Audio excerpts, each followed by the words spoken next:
पार्वती की सुधा दीदी। हाँ दीदी। देखो मैना रानी के गांव के लोग सब गौरा के बारात देख के का कहता कि केहू के मुँहे नहीं खे, केहू के गोरे नहीं खे। ई बारात हो कि का हो? सब भूते बताल हो। देखो कैसे कह रही हैं। कैसे? भूत आइल बारे माई, भूत आइल बारे माई, भूत आइल बा गौरा के बारात देखो भूत आइल बा। गौरा के बारात देखो भूत आइल बा। गौरा के बारात देखो भूत आइल बा।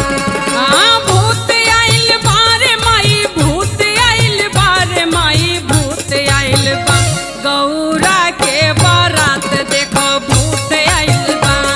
गौरा के बारात देखो भूत आइल बा। गौरा के बारात देखो भूत आइल बा। जय हो।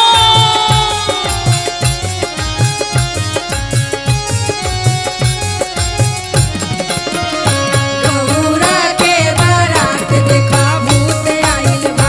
गौरा के बारात देखो भूत आइल बा। केहू के हाथ नहीं खे, केहू के गोरावा, के गोड़वा हो केहू के गोड़वा। केहू के नाक नहीं खे, केहू के मुहावा, केहू के मुहवा हो केहू के मुहवा। केहू के हाथ नहीं खे, केहू के गोरावा, केहू के नाक नहीं खे, केहू के मुहावा। बसहा चढ़ल मैरे भोला आइल बा, बसहा चढ़ल मैरे भोला आइल बा गौरा के बारात मैरे भूत आइल बा।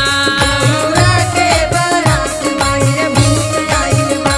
गौरा के बारात मायरे भूत आइल बा। जय हो।